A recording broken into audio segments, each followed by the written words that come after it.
Hello, hello, hello, everybody, and welcome back to 999. We should be finishing it tonight, ideally, because we've only got the one ending left.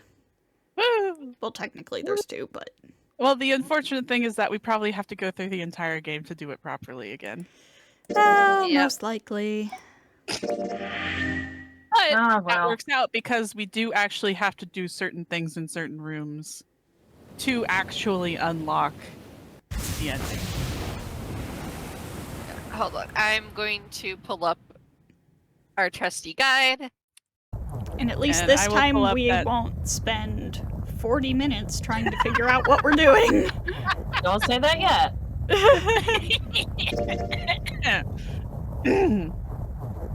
Okay, so I think I need to turn this down. Hold on, messing with audio settings. How... Okay, no, I just need to turn it down for me, I think. Maybe I should turn it down a little in OBS too. Okay. We're probably good. Okay. So, first off, is the flowchart looking like how it should? Okay. Yes, so we can go straight to that, the one that your marker is on already. Also, I did notice that through rewatching the videos, we cannot see your mouse, just so you know. Oh no! So we can't see where you're pointing. Oh no! Ah! I thought you could! No, we can't. Chill. It's okay. Hey, Oh, the Borkos. yes, the barkies. The bark bark. Okay, we Why need not to go do the last one? This No, not that one. This isn't the decision that matters, No, it's not. Just do No. the one that we haven't chosen yet. just for the sake of it. 3 would be 3. That means there's no way we can It's pass funny. the door. It's stupid as Wait. fuck. Hold on a second. Something's off. Yeah, I'm an idiot. We need to make Junpei be stupid whenever we can. Absolutely. Okay, so you have to go through door 4. yes, you Okay. Door 4. Woo.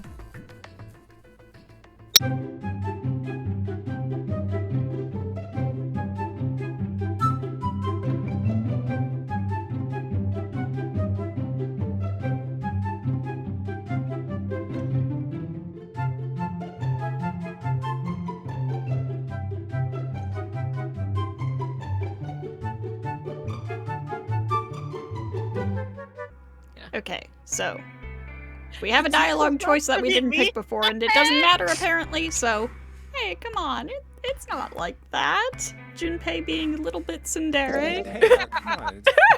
It's not like that. Junpei did his best to act as though he didn't care.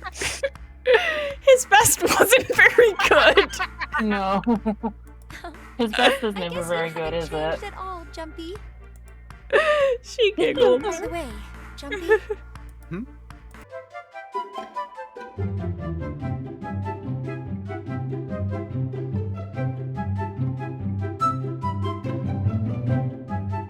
Okay, the actual Titanic? The actual Titanic? the actual Titanic? You mean it, like, slipped through time and ended up here? Mhm. Before the ship sunk on April 14th, 1912? It didn't actually sink on April 14th. It sank the day after. If I remember I don't. correctly. Also, I don't know Wouldn't if it that's sink- necessarily exactly what he was trying to get at, June, but Didn't it sink, sure. like, during both days, though? Like, it Huh? past It- midnight. What the hell are you It smoking? hit the iceberg on the 14th. I'm pretty sure it sank on the 15th. I'm gonna look this up now. Huh? Did I get it wrong? Because the 14th is Jushi's birthday, and that's when... Yeah. Yeah. Mhm. Because I yeah, thought it was... it sank. It sank in the 15th. On the 15th. Junpei grinned and shook No, his no, head. that's not. I mean, come on. I mean, slipped through time? Seriously? I was talking about the controversy surrounding the Titanic. Controversy? What do you mean? Haven't you heard of it? It's pretty famous, you know. The Titanic had a sister ship that was essentially identical. It was called the Olympic. Oh, yes, I have heard of that. I think I heard it was troubled by a lot of problems. And the company that owned it didn't know what to do with it, right? So they made the Olympic up to look just like the brand new Titanic. That's right. They also took out a huge insurance policy on it before it set sail. Huh. That would mean that the real Titanic never sank. Yeah, the ships got swapped. The real Titanic was renamed the Olympic in secret. They used it as a passenger ship for more than 20 years. Hey, wait a minute. Wouldn't that mean it retired in 1935? Huh? Well, yeah, I guess. Sometime around then, yeah. Well, what happened to it after that? I heard it was dismantled. Dismantled? Then it doesn't matter, does it? Whichever boat the real Titanic was, it doesn't exist anymore. Unless it was never really dismantled. It was either retired and dismantled, or sunk in the Atlantic by the curse. But then that would mean that this ship is... Wait, what did you just say? Huh? Sank in the Atlantic because of what? The curse. What do you mean, a curse? You know, the curse. Curse is a curse. The curse, obviously. Everybody knows the curse. Get with the program, Junpei. This one is the curse of the Egyptian mummy. Seriously. Junpei couldn't understand. Okay, I think at this point it's... yeah.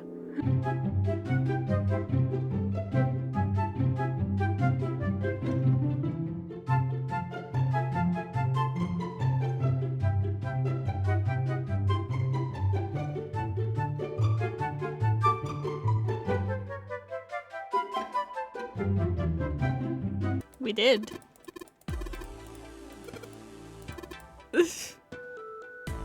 Covered in a bedroom can only mean there's a safe in here? Really? Damn, there's nothing in here. Got me all worked up for nothing. I wonder if that's supposed to be a fucking clue.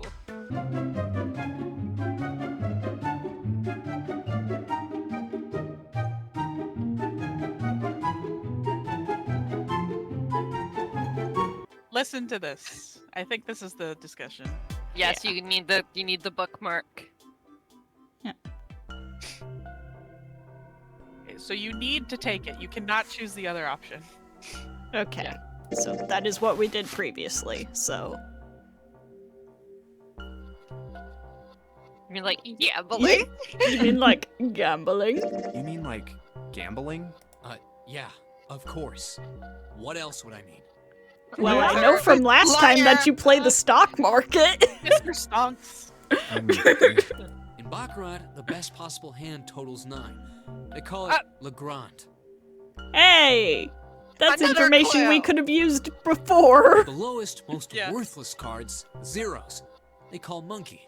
Just like the guy in charge of this game, huh? Zero's a Monkey, monkey.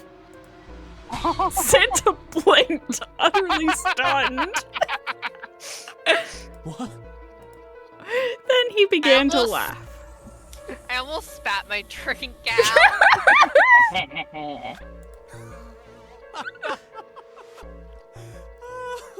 Oh man, you're totally right. The guy who trapped us in here sure is one hell of a monkey. That was when Lotus spoke up. You know, if you think about it, the nonary game is really a lot like Baccarat.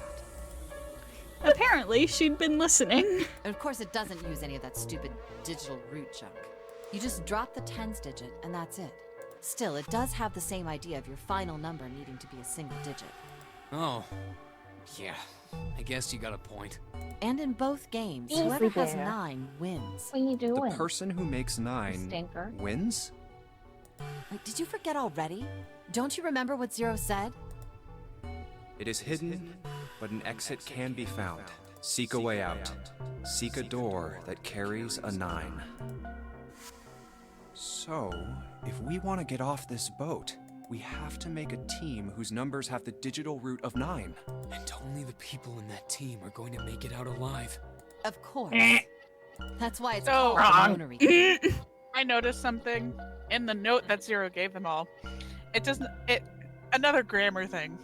It does not seek. It does not say seek the door. It says seek Yeah. a door. Well, yeah, Seek they a pointed that door. out earlier. Or later, technically. What? Huh? You don't know? Nonary means something derived from 9 or base 9. It's derived from the Latin prefix nona, which means 9. While we're at it, Nona? it's for 1. is Nona. That's her Like daughter's name, unicorn, isn't it? The horse with Yes. 1 horn. 2 is bi, like What's her binary. other daughter's name? I forgot. Binary means composed of 2 parts. 3 is tri. I'm sure you've heard that one plenty. Like trio, triple, and triangle. You get the idea. After that, you have quart, quinty, sext, septum, and so on. And of course, the prefix for 8 is octo, like octopus. Anea. It's called that because it has 8 legs. Yeah. Get it? I see. So then Nona means 9. Lotus nodded. I'm just sitting here, like, remembering learning all of that in, like, 1st grade. You So, learned how Latin in many of 1st us are grade? trapped on this ship? Not full Latin, but, like, root words. We did learn about root words when I was in elementary school. In, like, young grades. I guess schools don't teach that stuff nowadays, though. I mean, I don't know. I can't I don't remember. I don't remember. I don't think Maybe not. I mean, I might have learned that in 1st grade. I don't remember. I sure Yeah. as hell didn't remember then, I don't think. I don't know. I don't remember anything I actually learned in school versus what I just learned on my own because Okay, that's completely fair. Yeah. I was one of those kids who didn't really have to try at school Yeah. except for with math because I sucked at math. But yeah. I didn't have to try at school until middle school, and then I didn't. Real. I just did. For me, it was like Yeah. mostly in high school when I started having to try it, and I was like, wow, this sucks. Yeah. And what are the bracelet numbers we have? They go from 1 to 9. And our time limit? How many hours did we have?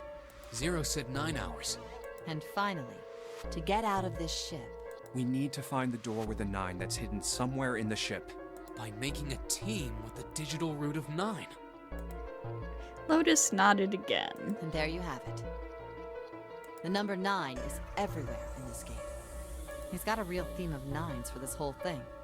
No wonder it's called the Nonary game.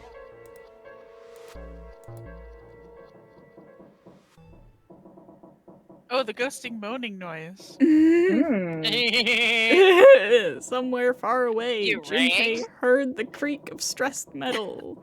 It sounded almost like Zero laughing at them. Or the sad, desperate scream of a pig headed to the slaughterhouse.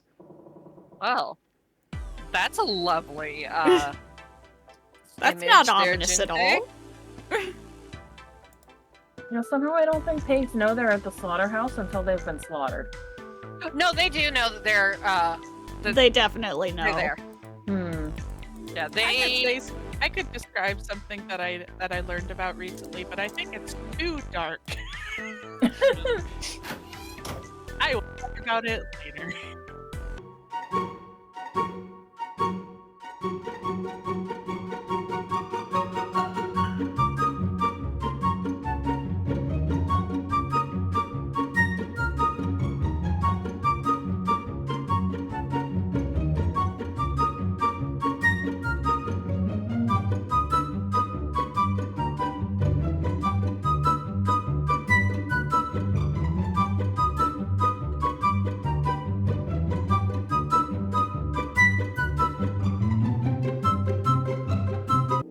Yeah, what do you mean you don't know the Funurine bug? We have to do something different. Why not just point it out? Just point it Yeah, out as the dog. Let's give the Yeah. correct answer. It's a dog. Maybe a dog. No, see, you got the head here, and then these are the front paws, and then these are the back paws. Junpei traced the black contours. See? Oh, I see it. I guess you've got a point. Santa, despite his constant aloofness, was clearly impressed. Junpei glanced over at Lotus.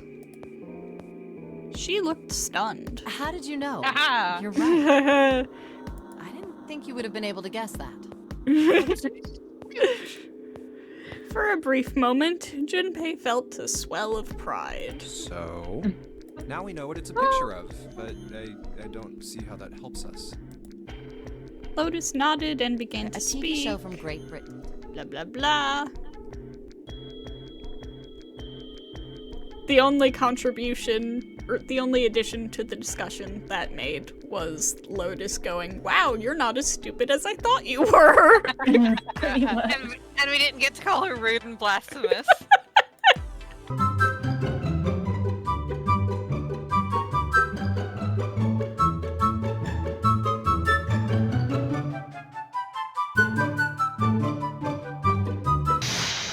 Pork, no, pork, no, pork, no. Pork, no, pork, no. Pork note, pork note. My two favorite things in 999: pork note and the Pushmaster 5000.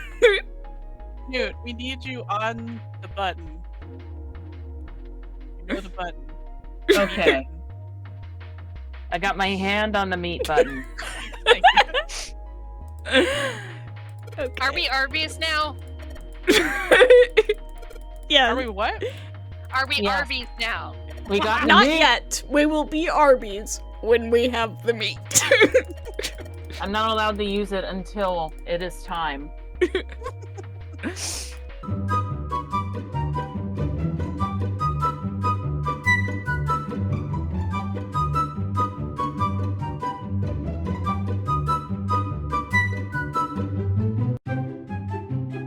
I was just thinking about the utility. Yes. Yes, I have heard the story. Oh, yeah. I know what you're talking about. Because we have heard it. There was a novel In that the had a bunch of universe stuff where, in it that described the sinking of the Titanic before it actually sank. This is either the universe where Junpei somehow has knowledge of the other timelines, or the universe where Junpei is also as much of a conspiracy theorist as a Yame.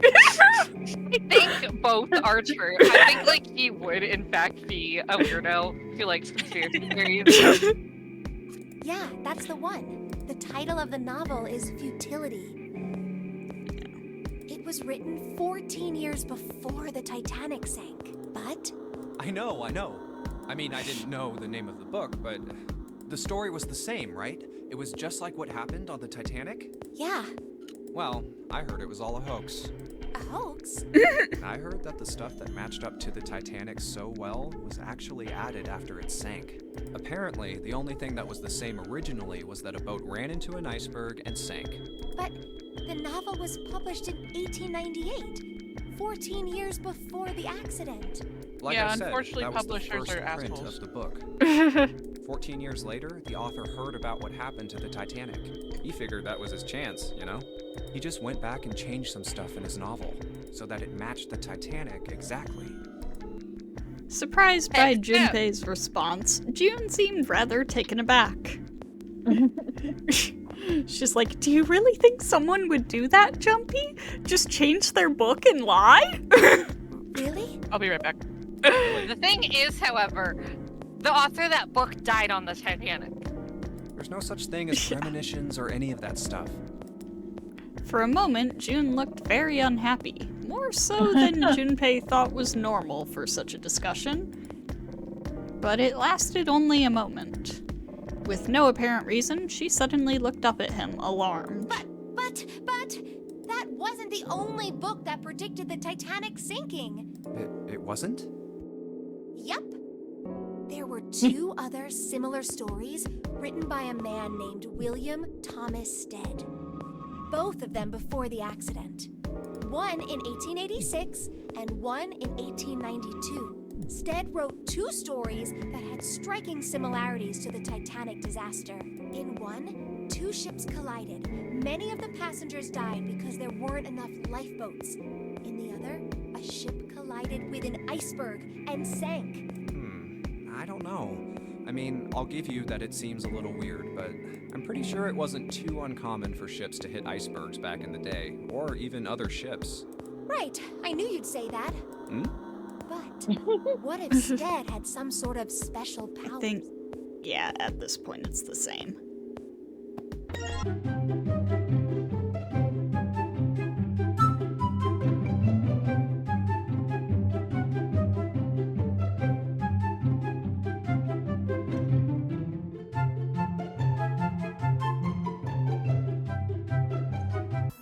Pick up the chicken wing Yeah, get the meats. and the dry ice. What? There we go. Dry ice. Yeah, So- it is. Skip through this. Do not choose anything when it. Yeah. It did seem rather odd, is what you need to choose. Yeah, so we sat through all of this info dumping the first time.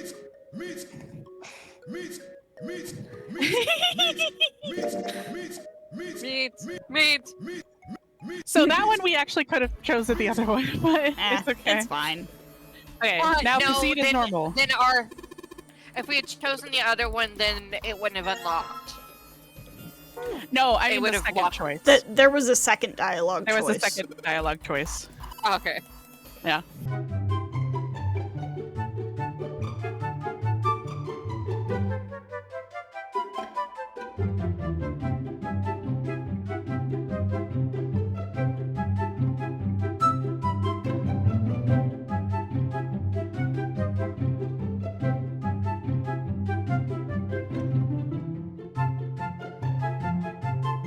It's the knife to cut the pork.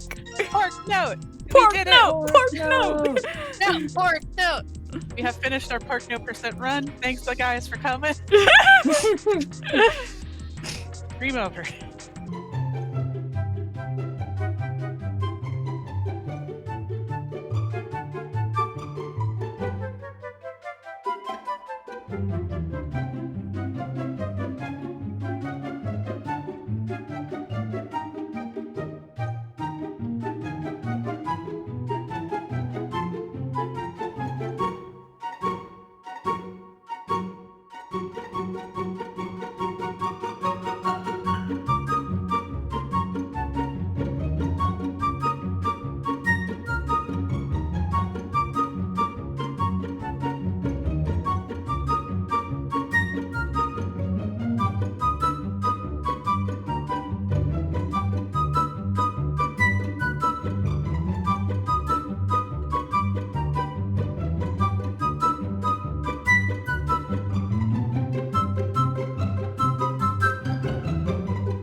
Like the molecules were communicating with one another, Oh, hello.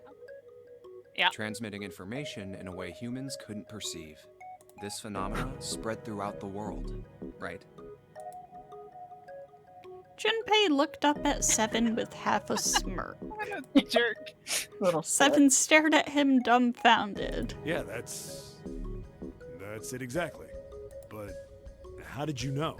I heard another story, kind of like that one. When? In the freezer? What? The freezer? Yeah, June told me. Junpei told Seven the story he'd heard from June in the freezer in the kitchen. how one day glycerin began to crystallize, and the story of ice that wouldn't melt at room temperature.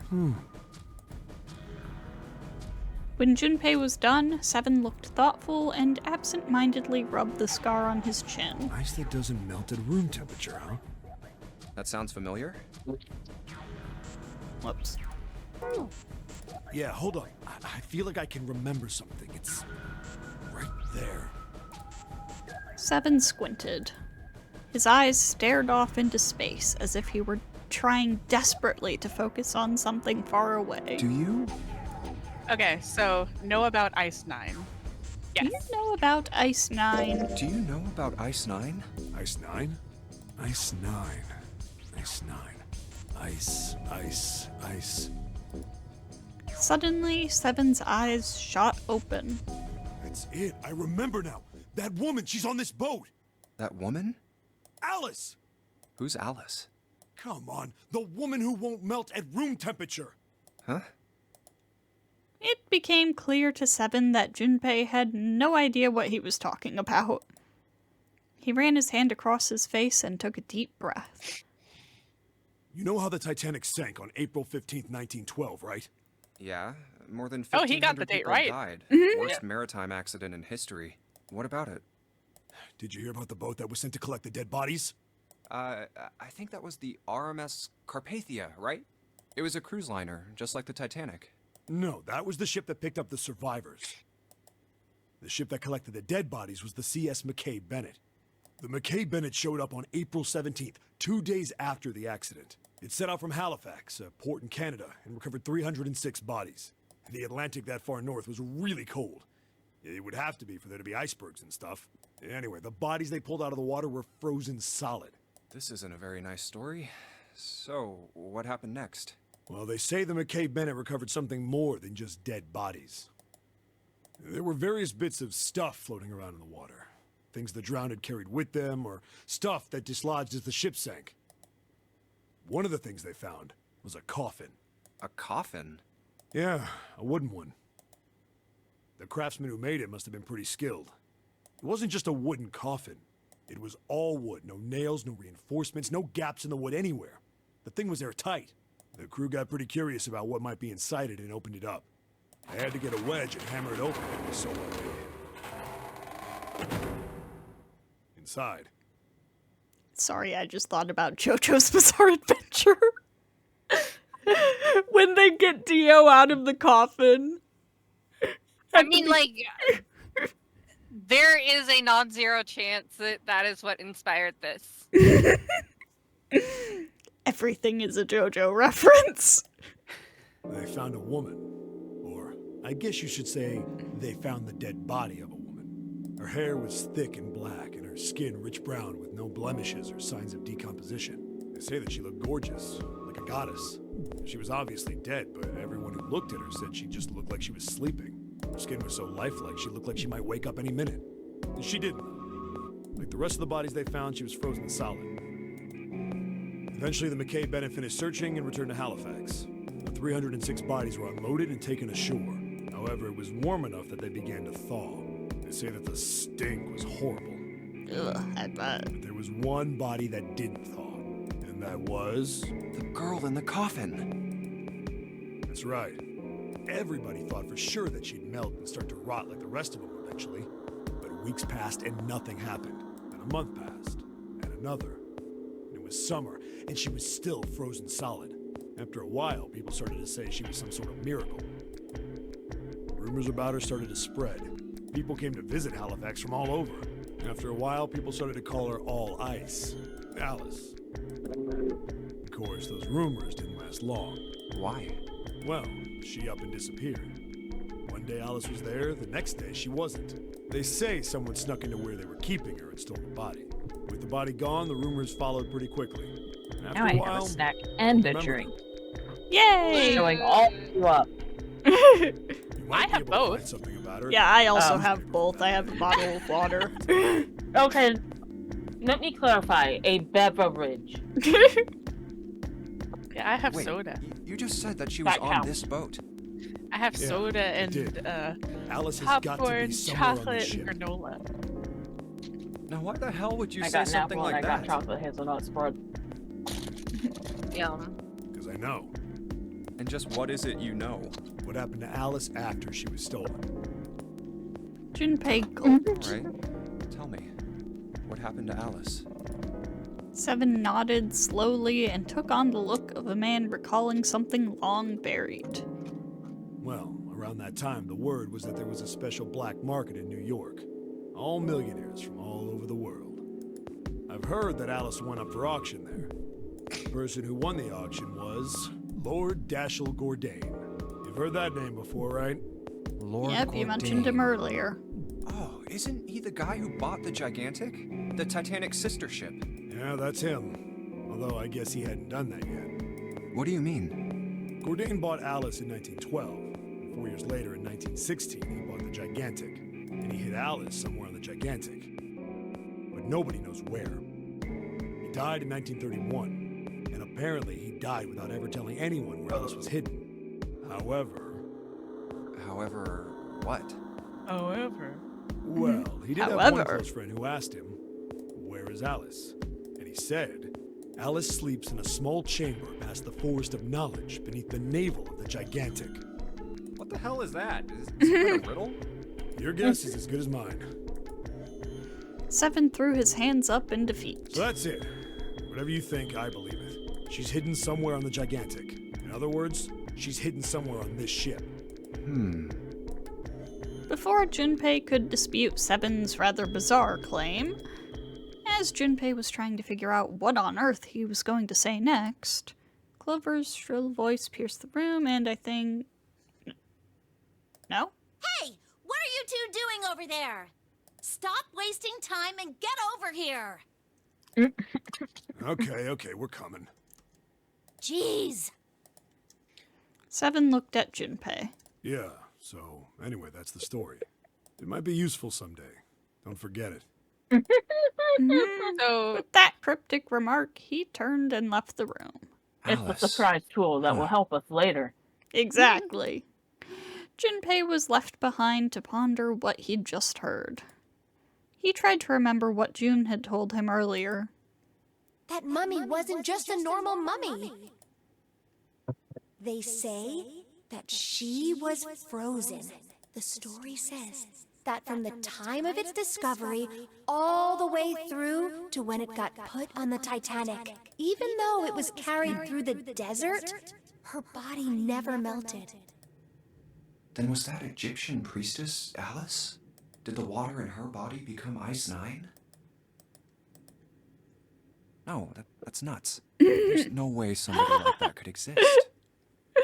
He really said you didn't connect shit to himself. Also, I need you all to know that watching over us playing 999 is my doll of Rose DeWitt Whittaker from the Titanic movie. Junpei shook his head, trying desperately to clear it, and followed Seven to the operating room where Clover was waiting. okay, so just so you know, the last story lock that we have in this game is still in this room. Oh boy. Okay, so... So when you open the exit of this room, and then the story lock is going to happen. So we have to be careful whenever we're done with this room.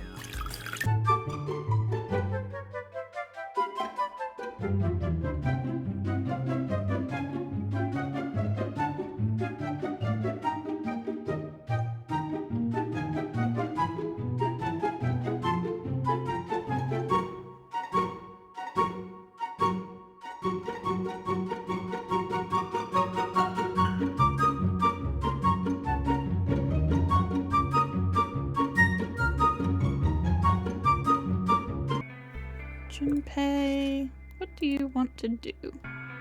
Give her the 4-leaf clover. Yeah! He didn't know why, but suddenly, Junpei remembered something he'd been given earlier. It's in my pocket somewhere. Here it is. He reached into his pocket and dug it out. A 4-leaf clover. Santa had given it to him in the second class room. He held it out to Clover, Hey, did you know? Each leaf means something. Hope, faith, love, and luck. That's what a 4-leaf clover stands for. Take it. Use it as a good luck charm. He pressed the 4-leaf clover into her hand. Listen to me, Clover. No matter what happens, you can never lose hope. You have to remember what's most important, and that's to have faith and to have love. If you can remember all of those, that'll bring you good luck. Aww. Snake, I mean, your brother, he's not dead. He's alive, somewhere. I'm sure of it. You've just gotta believe in that. Clover stared at the 4-leaf clover in her hand. He could see tears start to form at the corner of her eyes. Thank you. Her voice was tiny and broken, and as she spoke, she started to cry. She tried to hide her tears by looking at the floor, but it did little good. She wiped away tears with the baggy arms of her jacket, but more quickly took their place. No matter how she tried, she couldn't stop crying. Her tears made small, wet circles on the floor. Thank you. She said it again. Then she looked up at Junpei and seemed to choke down the last of her grief. She did her best to smile. Junpei wiped an errant tear from her cheek with his thumb and gave her the best smile he could manage. Come on. Seven's waiting for us at the exit. But still, she didn't move. Wait, before we go, there's one thing I want to ask you. What's that? What do you think when you hear the word experiment? For a moment, his mind froze. Then he came back to his senses and realized the word meant nothing to him aside from the dictionary definition. What? Oh. I guess it was just a coincidence then. I mean, that you knew about the 4-leaf clover. Look, I'm sorry. I don't want to be a jerk, but you are making less than no sense. He had a good right moment, and then it was No, gone. no. It's nothing. Just forget about it. Oh, don't give me that. You really think I could just drop this? What is this experiment you were talking about? Clover looked away. The 4-leaf clover was still in her hand. She stared at it for a long moment and then finally spoke. You promise you won't tell anyone? Cross my heart. Really? Really? I can trust you, right? Of course you can. Clover slipped the 4-leaf clover into her pocket. Her eyes still red from crying, she looked up at Junpei. Okay then, I'll tell you. I'll tell you what happened on this ship 9 years ago. Oh boy. Wait. On this ship? Yeah, this ship. He was entirely lost. He had 1,000 questions, but it was probably best, he thought, to save them until after Clover had finished. Yeah, 'cause she's probably gonna answer some of them. It was an experiment to test some sort of psychic thing. Communicating through these fields that you can't see. Fields that you can't see? He'd heard something like this before. Clover nodded. Like, think about this. She pointed at the operating table. On top of it was a somewhat mismatched medical mannequin whose parts had been swapped with another mannequin. This is John, right? But is he really John? Huh? All Junpei could think was, she has finally completely lost it. Oh boy, you haven't seen Clover completely lost it? Isn't this like Locke's socks? Or the ship of Theseus? Junpei grew even more confused. He'd never heard of either of those things, although they sounded smart. You haven't heard of the ship of Theseus? God. You don't know? You haven't heard of those paradoxes? No? Junpei shook his head. Really? Clover laughed. Okay, well pay attention then. This is how Locke's socks works. Let's say I've got a pair of socks. They're my favorite socks. One of them gets a hole in it. What would you do if that was your sock, Junpei? Honestly, probably just throw it out. Well, I'd pitch it, I guess. But it's your favorite pair of socks. Come on, who loves their socks that much? It doesn't matter. Just suppose you do love them that much. Well, I guess then I'd patch it. But what if another hole opens? I'd add another patch, I suppose. What if another hole opened after that? Another patch, I guess? Well, let's say you just keep adding new patches. Until eventually, the original cloth of the sock is totally gone. Once you get to that point, can you really say they're the same socks you started with? Well, that's tough. Junpei crossed his arms. So, that's the locked socks thing? Yeah, the ship of Theseus is a lot like it. The ship of Theseus. If you keep fixing the damaged parts of a ship, eventually it ends up with none of the parts it started with. Can you really say that ship is the same one you started with? And what if you took all the old parts from the first ship and built another one somewhere else? Then which ship is the real ship of Theseus? The one you repaired, or the one you built with all the original parts? It was an interesting question. Clover could see Junpei was intrigued. Hey, do you think it's the same?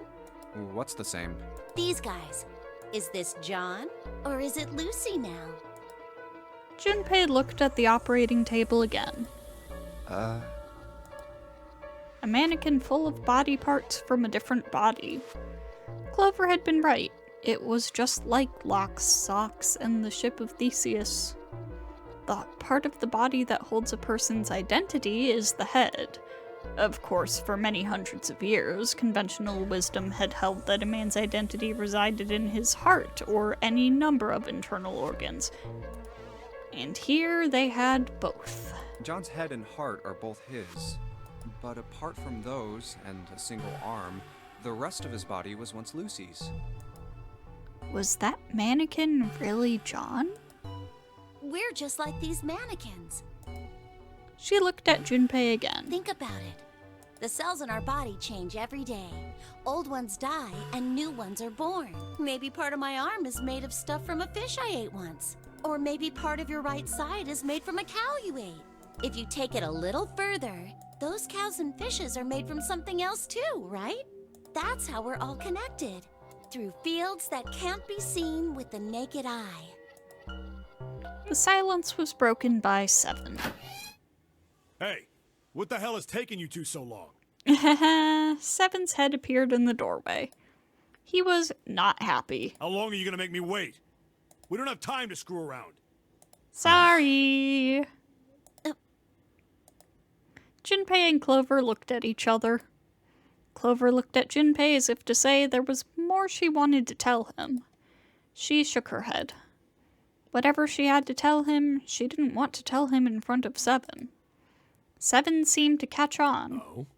What were you two doing? Was this some sort of secret meeting? No, it wasn't. Uh-huh. We were just Just... playing with the mannequins. God. Let's go, Junpei. Clover, I love you. Moving a little bit too fast to be entirely innocent, Clover headed toward the exit. Seven stared after her, then turned to Junpei with an amused expression. Playing with mannequins, huh? Didn't know you were into that kind of thing.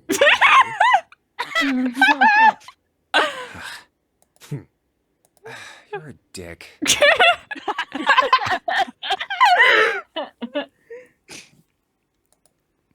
Junpei dashed past him and traced Clover's path out of the door. With a short laugh, Seven followed.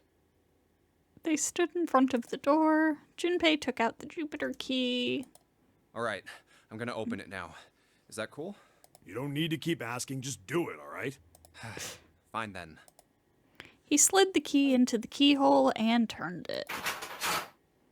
He felt it unlock.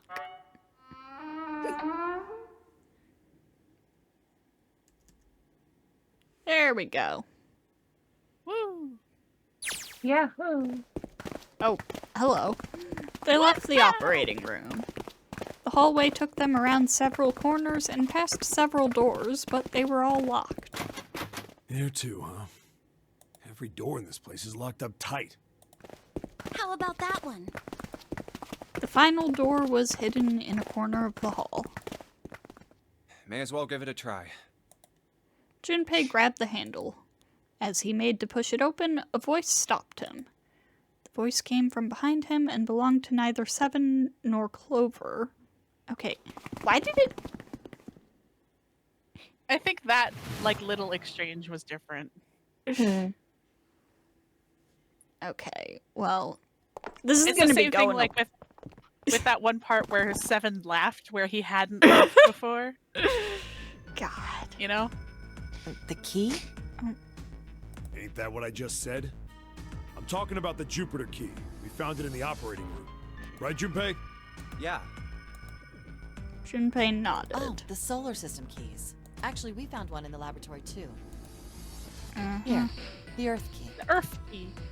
Lotus dug out a still warm key with an Earth symbol on it. Why the Probably specificity on That still one would be my warm? fault, it's lost. Because she probably put it in her bra. I know, but that's Although such a I thing to must put in say, the this top does not seem very conducive to boob pocket.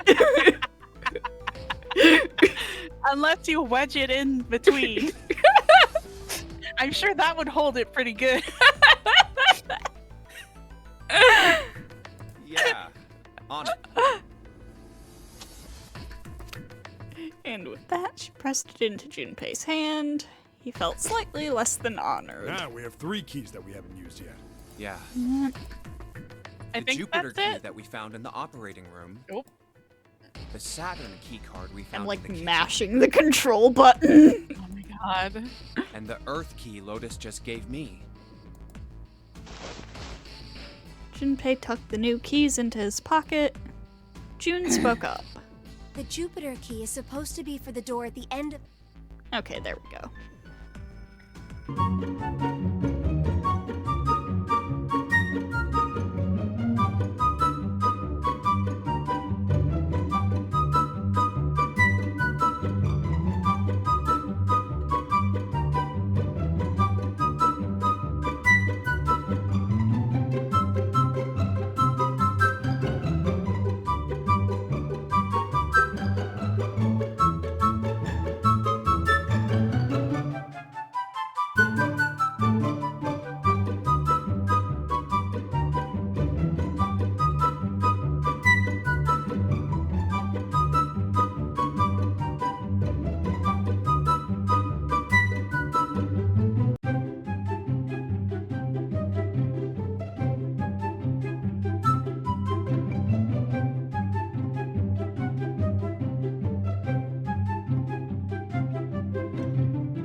Yeah, sure, why Tell him not? to fuck off.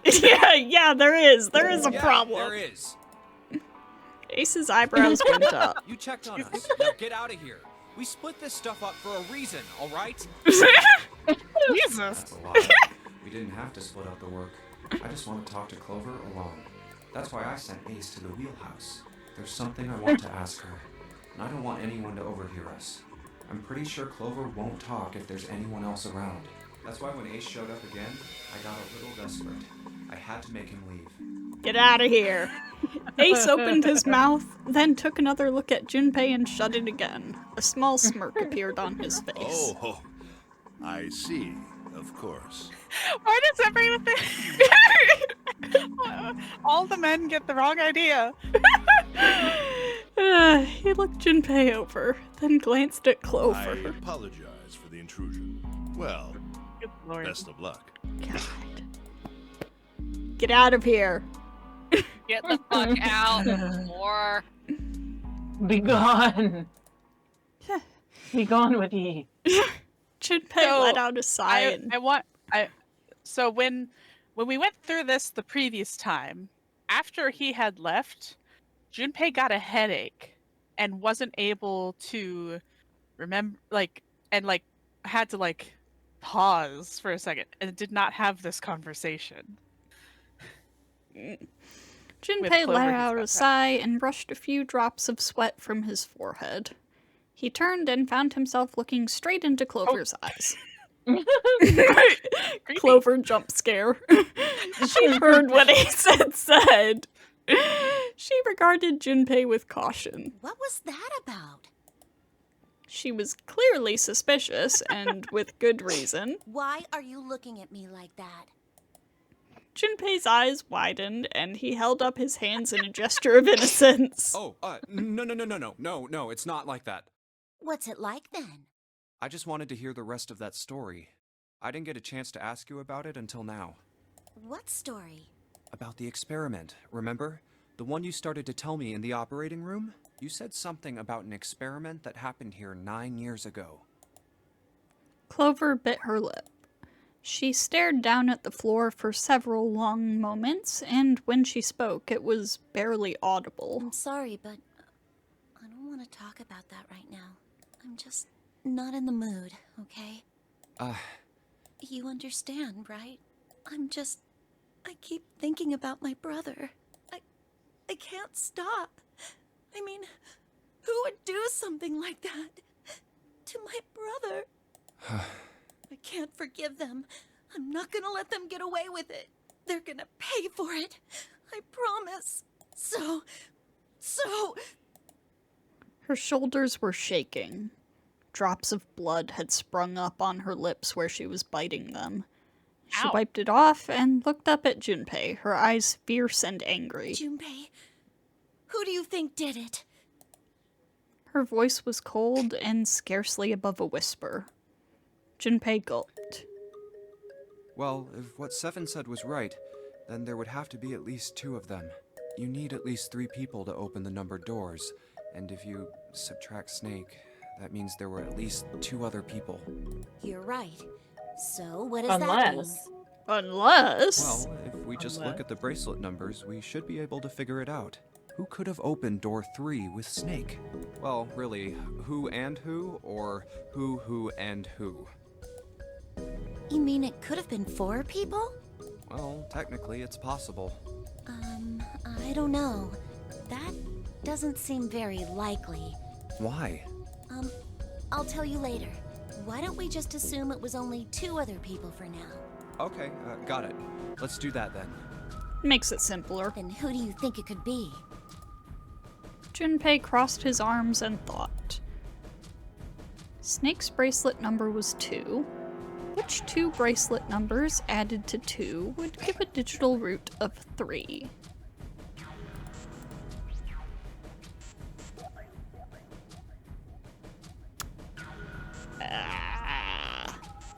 So, with your experience in the other timelines, remember what 2 other people she went with the axe? Oh, So there was got June, who she killed because she got in the way. Yeah, and it was 7 and Lotus, right? There was 7 in Santa, I think. Yes. 7 and Santa. Yes. Okay. 'Cause it's 2 I was like, plus I don't 3 remember. plus 7, which is 12, So yeah. and 1 plus 2 is 3. Would it be Santa and 7? 2 plus 3 plus 7 equals 12. 1 plus 2 equals 3. The digital root for Snake, Santa, and 7 is 3. Wait, hold on. Are Santa and 7 the killers? What's wrong? Clover looked at Junpei, and he looked back at her. There was no point in hiding it. Well, I thought about it, and... He told her his conclusions. That's what I thought. She looked less surprised than he'd expected. Santa and 7. If it was 2 people, then that's the only combination that works. Hey, wait a minute there. Don't you think it's a little too early to be jumping to conclusions? Well, all I said is that those 2 would have been able to open door 3 with your brother. There might be other possibilities. Well, what other possibilities? Oh, you know. He didn't have an answer. He was ready to admit defeat when Clover spoke. Are you saying you think that it was 3 or 4 people? I really don't think that's likely. Why not? Can I borrow your pen and paper? Clover put her hand out expectantly. Yeah, here. Junpei pulled out his pen and pad of paper and handed them to her. She opened the notebook and wrote down several simple addition problems. Eventually, she had 8, which provided a digital root of 3. 2 plus 1 plus 3 plus 6 equals 12. 2 plus 1 plus 4 plus 5 equals 12. 2 plus 4 plus 7 plus 8 equals 21. 2 plus 5 plus 6 plus 8 equals 21. 2 plus 1 plus 3 plus 7 plus 8 equals 21. 2 plus 1 plus 4 plus 6 plus 8 equals 21. 2 plus 1 plus 5 plus 6 plus 7 equals 21. 2 plus 3 plus 4 plus 5 plus 7 equals 21. This is this? kind of a nightmare to read. Yeah. These are the combinations for 3 or 4 people. These 8 combinations are the only possible ones. Oh, I see. Junpei, Yeah? I can trust you, right? Of course. Why would you need to ask that? Really? Yeah. So then I should get rid of B, D, G, and H, right? Of course. Just cross them out. And you should take off yours too. The ones with 4. So, what does that leave? A and E. 2 plus 1 plus 3 plus 6, and 2 plus 1 plus 3 plus 7 plus 8. Wait, it can't be A. Why? Because June's in that one. There's no way in hell she'd do something like that. Are you sure? I bet my life on it. Okay then. I can cross off A too, right? Yeah. Well, what have we got left? E. 2 plus 1 plus 3 plus 7 plus 8 equals 21. Know what this means? Everyone besides me, you, and June would be working together. Do you think that's likely? If there were 4 people working together, they wouldn't be very cautious. I don't think they'd try that hard to hide what they were doing if they outnumbered us, right? Well, you do have a point. And besides, if Ace and Seven are working together, they could have easily gotten rid of me when I went to the shower room with them. But they didn't. They didn't even try anything. If they were killers, why wouldn't they? Her voice was calm, but Junpei had only to look her in the eye to know it was a forced calm. There were tears forming at the corners of her eyes, and she was blinking furiously to keep them back. Perhaps by attempting an objective analysis of who might have killed her brother, she had been able to distance herself from the harsh reality of his death. The more she struggled to act unconcerned, the more Junpei felt his heart tighten. Oh, I see. Anyway, I understand now. It seems pretty unlikely that it was as many as 3 or 4 people. Yeah, Then that means there's a good chance it was Santa and Seven. that's how it looks. But why would they do it? There was a moment of silence. Their motive. He laid his hand gently on her shoulder. He was close, so close to the answer. When Ace chose the worst possible moment to return. Get out! He raised a knowing eyebrow, you don't know shit, and then spoke. Have I interrupted something? What is it? There was something I wanted to speak with you about, Junpei. Could you come with me for a moment? He has to Turned give on him the his talk. heel and walked back toward the wheelhouse. Okay. He's gonna be a freak and stick his hands in Junpei's pockets again. Junpei looked over at Clover. He gave her a short nod, hoped that she would be willing to talk to him again later, and followed Ace. What did you want to talk about? Ace looked at Junpei and smiled. Perhaps more of a smirk than a smile. There was You might something be I able wanted to to skip. check. Nope. Yeah? Ah, What's that? are you kidding me? If you'll excuse me. It's so finicky sometimes. Hey, what the hell are you doing? Weirdo. I'm just checking. No, stop. He reached for Ace's arm, but it was already too late.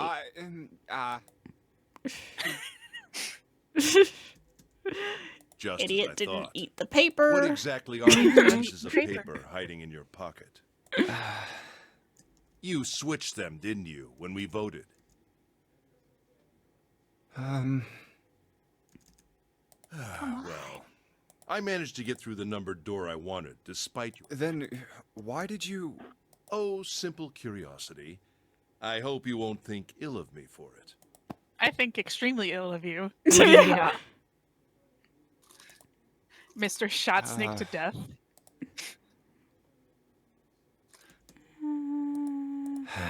Damn. Why did it make me sit through that? I don't think there was anything different that time. Who knows? It Must is have a been some mystery. tiny difference.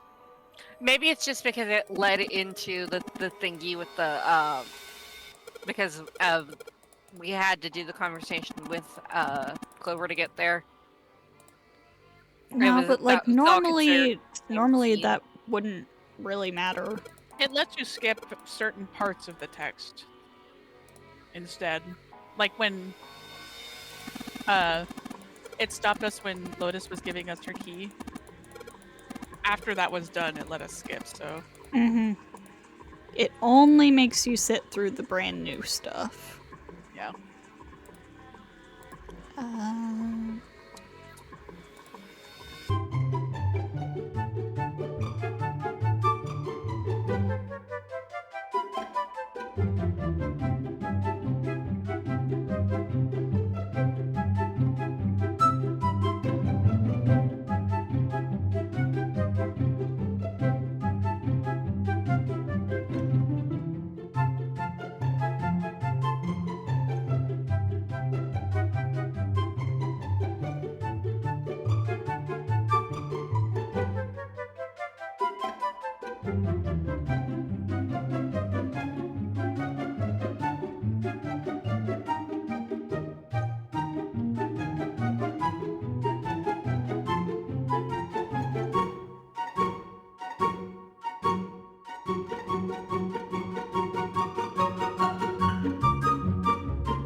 Well, even if he wasn't one of us, there's no way that man could be Zero. Huh? Don't you get it? The letters that spell Zero on the TV screen, the captain's clothes he's got on, and of course, the bracelet with a 0 on it. It's too obvious. Look, this is Zero right here. This dead body is Zero. Isn't that kind of fishy? You're right. Only an idiot wouldn't see through something like that. No, that's not the point. So I'm not trying to make fun of them for thinking a trick like this would work. I'm sure they didn't think it would work, which makes me wonder. I think this is a challenge. A challenge from the person who's really behind all of this. He's making fun of us. Don't you get it?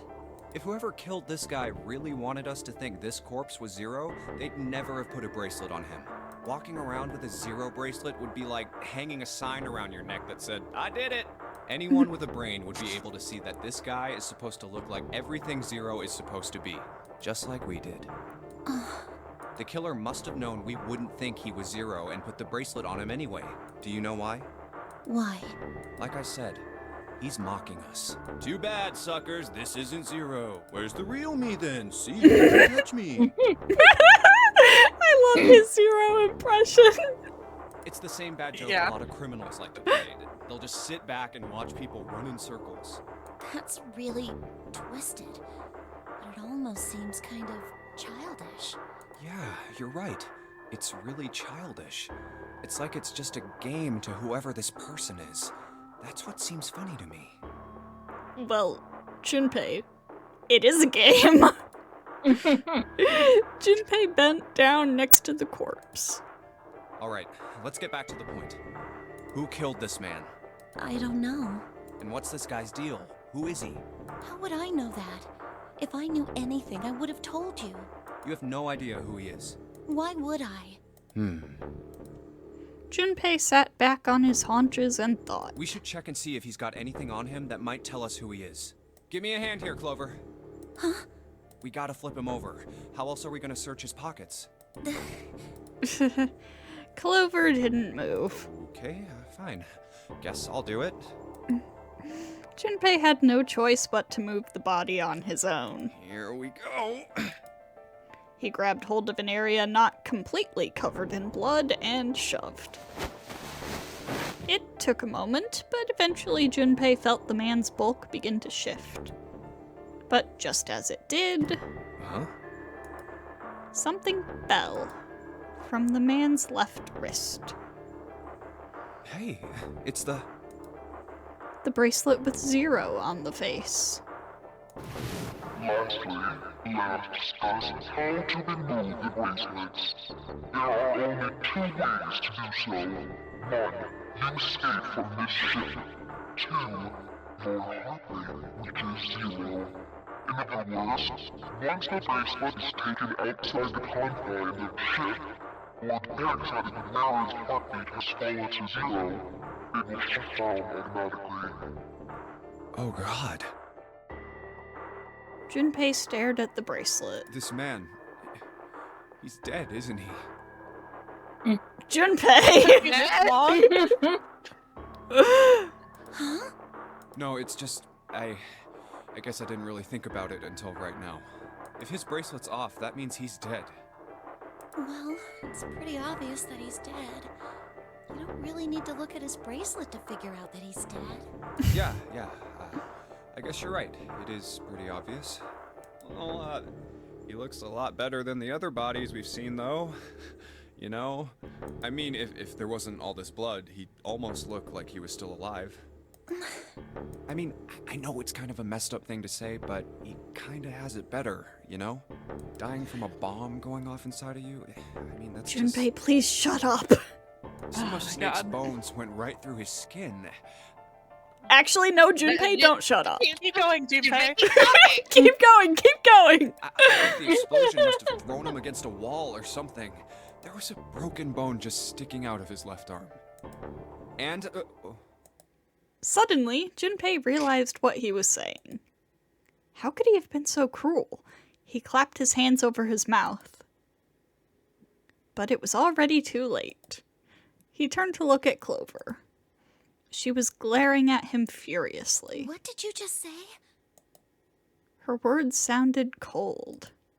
He knew an apology could hardly atone for what he'd done, but he tried anyway. Oh man, I am so sorry. I shouldn't have said that. I really don't know what I was thinking. I mean... No, that's not what I'm talking about. What did you say about his arm? Arm? Yes, his left arm. You said it, didn't you? Well, yeah, I did, but... I mean, didn't you see it too? Of course not. I could barely look at him. There's no way I was gonna see the details. I was wondering about that. I was thinking earlier, like, how come Clover never said anything about that? Yeah. Clover took a quick, deep breath. Are you sure it was his left arm? Junpei thought back. Yeah, I'm pretty sure it was. And he had a broken bone, right? What the hell are you getting at here? Just shut up and answer me! She shoved her face closer to his. He could see the fire in her eyes. Junpei winced and swallowed. Yeah, he did. It was pretty bad, too. The bone was sticking out of the arm. No sooner were the words out of his mouth than Clover's expression changed. Clover? What's wrong? Look, I'm sorry if I said anything. Suddenly, she was crying. Junpei wasn't sure what to do. Thank you. It was close to the last thing he had expected to hear. Huh? What are you... Junpei had no idea what had just happened. He didn't think he'd done anything worthy of thanks, and he couldn't understand why she would have chosen that moment to begin crying. So he simply stood there confused, as he often does. Thank Yeah. you so Yep. much, Junpei. She thanked him again, and then something even stranger happened. Aww. Clover threw herself into Junpei's surprised arms. Hey, what's going on with you? I'm sorry, it's just... I'm so happy. Why? The body in the shower room, it isn't his. It isn't my brother. Huh? It's not Snake. Why on earth would you think that? Because his left arm is... She stopped herself. I'm sorry. I really shouldn't be talking about this. Junpei decided it would be prudent not to press her for any more information. If she did not wish to tell him, she certainly had a reason for doing so. Perhaps more importantly, however, if Clover was so certain, then she was likely right. That meant that the body in the shower room wasn't Snake. It wasn't much, but that knowledge lifted some of the weight from Junpei's heart. But he's still alive. I'm so happy. Tears shone in her eyes. Those tears melted Junpei's heart. As she cried, she had pushed herself up against his chest like a child. Junpei put his arms around her and held her tight. I'm so glad. Huh? Junpei, you were right. Huh? No matter what happens, you can never lose hope. You have to remember what's most important, and that's to have faith and to have love. If you can remember all of those, that'll bring you good luck. This is making me cry. Yeah. Clover reached into her pocket and pulled something out. That's... It was a laminated bookmark with a 4-leaf clover. I only made it here because you gave me this. I was suspicious of everybody, and I was angry and miserable. But because I had this 4-leaf clover, because of what you said to me, Yeah. Junpei hadn't thought his words would have had such an effect on her. Her words were making him feel a little awkward. Thank you so much, Junpei. She looked up at him.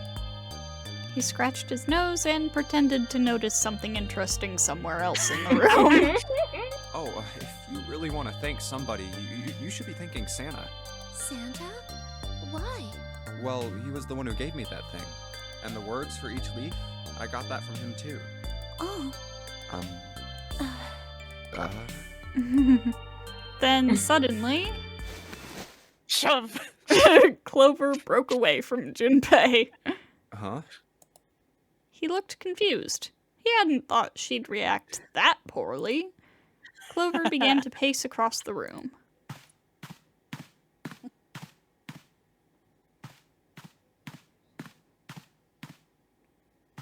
The What you pieces, doing, she is putting them Clover?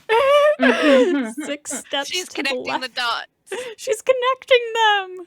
6 steps to the right. Another 6 to the left. And One then hop she this stopped. time. Did Santa That's a really new tell you sprite. those things? Isn't it? I think it is, yeah. I think, yeah. I think so. Her cheek is so chubby. Her eyes were serious, but not angry. Yeah, he did. Did I, say something wrong? Oh no, not at all. In fact, this could be really good news, I think. You think? Santa knew about the words and the clover. The only people who should know about that are the other subjects. Subjects? The other people who were in the experiment 9 years ago, with my brother and me. But he's blind, and I was part of the Nevada test group. So neither of us would be able to recognize the faces of the people who were on this boat. Whoa. Okay, time out. Junpei held up his hands. He took a deep breath and let it out. Let's just calm down for a second, okay? Start from the top. Don't start with the end and then jump to the middle. You gotta start with 1 and then move to 2 and 3 and 4 and so on. If you don't tell me stuff in the right order, I'm never gonna be able to figure it out. Okay. Clover nodded. All right, let's start with this experiment. What happened on this boat 9 years ago? Do you know about morphogenetic fields? Morphogenetic fields. He did, and the realization sent chills down Junpei's spine. All right, how about this? Theory of the telepathic mechanism. I think Lotus mentioned something like that. Junpei recounted what Lotus had told him earlier. Clover nodded. Telepathy, huh? Well, that's not really it, but I suppose it's similar. So they were testing telepathy on this ship? Yeah, I guess so. So, what exactly did they have you guys do? The same thing that we're doing now. Exactly the same thing. What? The nonary game. 9 people were put on this boat, and 9 others were put in the building in Nevada, and the game started. Junpei grabbed the sides of his head. Look, I'm sorry, but I don't get it. What do the nonary game and some telepathy experiment have to do with each other? Am I missing something here? Clover bit her lip. She blinked back sudden tears. What had happened to her in Nevada? The ability to access a morphogenetic Terrible field things is happen in affected by a Nevada. couple of things. Ugh. The first is epiphany, and the other is danger. You know how sometimes when you're up against a really tough problem, and then the answer just kind of pops in your head? That's an epiphany. And what you learn from the epiphany can be transmitted with telepathy. When you add danger to that equation, then it gets easier to transmit that information over telepathy. So you're saying the nonary game was supposed to introduce that element of danger? Yeah, but it couldn't be just any old danger. It had to be life and death. And someone did actually die. A girl. Huh. Junpei felt the sudden grip of despair on his heart. Something deep and distant and powerful squeezed, and for a moment he felt very, very empty and alone. She was on the boat with my brother. I was in Nevada. I never met her, but I did hear her name. Her name was... Of course. The sound of the door opening was like a gunshot. Junpei spun around. Oh, my apologies. I seem to have disturbed you. Can Ace you has the worst fucking stop timing in the doing world. this? Worst comedic timing with his jokes. He has the worst just moment timing with entering doors. You two must have strong stomachs. I can't imagine how you could stay in this room for so long. Ace glanced down at the floor. At the corpse covered in blood. At any rate, Junpei, would you be so kind as to come and help me with something? I'm having a little trouble and I could really use your assistance. Come on, it'll only take a moment. With that, he turned and walked back towards the communications office. Clover waited until he was out of sight, then spoke in a small, quiet voice. Freudian slip. I don't want Ace to hear us. We can talk about this later. Huh? Hey, wait!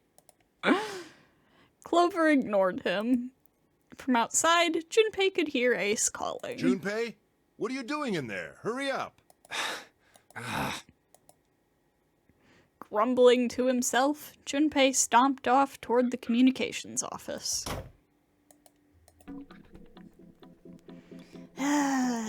Okay,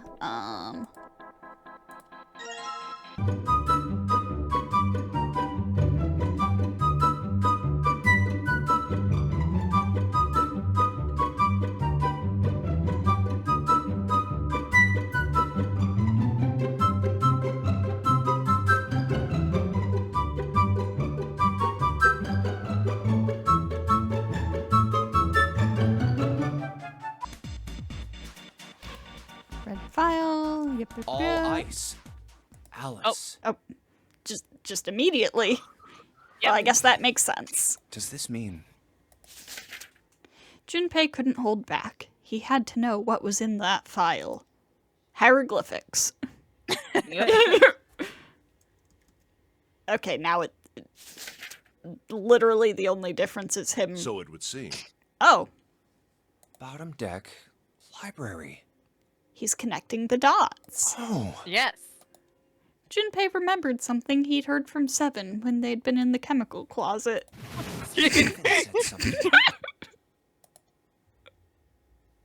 Alice sleeps in a small chamber past the Forest of Knowledge beneath the navel of the Gigantic. Could beneath the navel mean the bottom deck? And the Forest of Knowledge is the library? Good And job, could Alice be in a Junpei. room somewhere beyond the library? What's wrong? Something on your mind? Junpei blinked. Only then did he notice Ace looking at him, curiosity and concern written across his face in equal parts. Don't you worry about any of this, Ace. Go do whatever old guys do. Yeah. I just remembered something. Is that so? What about? Well, don't laugh, okay? There was no reason for Junpei to hide his thoughts. Yes, there is, Junpei. Oh, there's so many reasons to hide your thoughts from this man. He began to explain his theory to Ace. Then he stopped. It wouldn't make any sense if Ace didn't know who Alice was supposed to be. So he told Ace everything June had told him. The Egyptian priestess, an Ice 9. Interesting. And the woman who wouldn't melt, who was recovered from the Titanic disaster, they called her All Ice, which eventually turned into Alice. And she was purchased by an English millionaire who called himself Lord Gordain. According to Seven, this ship is where he hid Alice. And you think that he hid her in a small room, beyond the library on the bottom deck? Yeah. Well, I mean, it is just a theory. A game theory? I was waiting to see if somebody else would say it. Wait. Music Man! That's the only one I have. Ace stared off into the distance, his hand slowly and absent-mindedly stroking his beard. After a few moments, his hand stopped. Clearly has a beard. He turned slowly to look at Junpei, and his brows drew together. Junpei, have you ever heard of the term CAS? Cass? It stands for Cells Alive System. It is an I was advanced gonna say technology for Creatism. freezing and preserving organic matter. Creatism? Or I thought he said Yes. Put simply, it is a technique that allows one to freeze things without the formation of ice crystals. Normally, if you freeze something fresh, water within its cells expands as it crystallizes, damaging the cell membrane. Fun fact, that is why frozen vegetables have a worse texture unless you blanch them first. CAS, however, works differently. The object to be frozen is supercooled using magnetic fields, and then frozen instantly and uniformly, giving ice crystals no time to form. It was originally developed for the preservation of food, as an alternative to the normal freezing process. Now, however, there are rumors that it can be used for other things. What do you mean, other things? Well, there are obvious medical uses, but perhaps also space travel. Space travel? Are you serious? Surely you've heard of suspended animation. Cryogenic freezing? It's a fairly common idea in science fiction books and films. People are sometimes frozen for especially lengthy journeys through space. That was when Junpei understood what Ace was suggesting. Whoa, wait a minute there. Ace looked at him and raised an eyebrow. Are you saying that Aliens. Alice was frozen using that Cass thing? Aliens. Well, I'm sure the possibility is quite low, but it is a possibility. You know, he's got wild enough hair for that. If this special ice you call Ice 9 does indeed exist, and Cass were used to freeze her into that sort of ice instantaneously. You think she could be alive? Well, I can't say for sure, of course. I'm only talking about possibilities. The melting point for Ice 9 is 96 degrees, right? If she were put somewhere where she could reach that temperature... That's nuts. Are you really saying she could have defrosted and started walking about? You're quite right. It does sound unbelievable. But if she had, then we would have an explanation for the man we found dead on the floor. You mean the guy dressed like a captain? Yes. He was dead This is when we found him. insane. Clearly, he was murdered. But if he was murdered, then by whom? It couldn't have been one of us.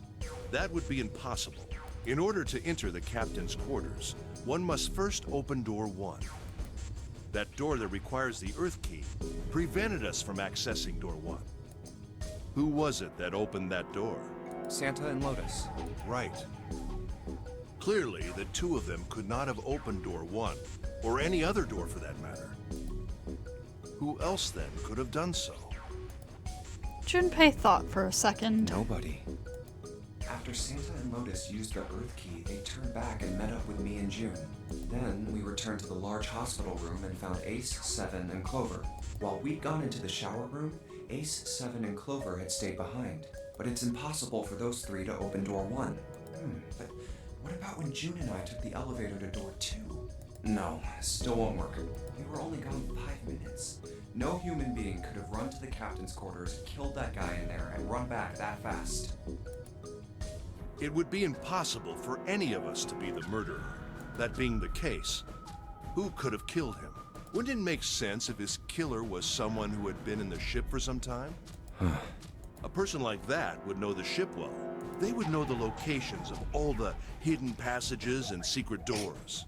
The numbered door would mean nothing to someone like that. It would be a simple thing for them to enter the captain's quarters. Then you're saying the killer was Alice? It was Junpei's turn to raise an eyebrow. Ace drew his thumb across his lips thoughtfully. Well, this is all only one possible theory. All ice. Alice, is she really somewhere on the ship? Junpei had only one clue. The key card in his hand. Maybe this card will give me access to the Forest of Knowledge. And the big mystery. What could be there beyond the Forest of Knowledge? Anyway, whatever. It's gonna have to wait. I can't do anything I am right only now. calling libraries forests of knowledge now. I'll come back to this later. He gripped the key card tighter and shoved it deep into his pocket.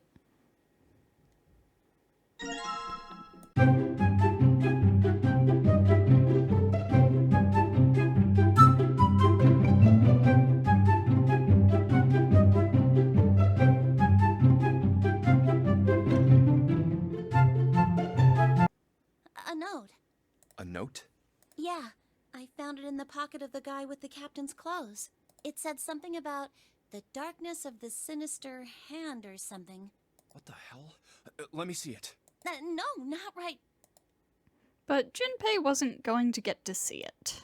From the other end of the hall, he heard Ace's voice. Hey, Junpei, Clover! What are you two doing? Hurry up! He's Oh, getting come mad. on. Clover shrugged. I'll show it to you later, all right? Come on, we gotta hurry. Before Junpei could protest, she was gone. Around the corner and off down the long stem of the L. A note? A note.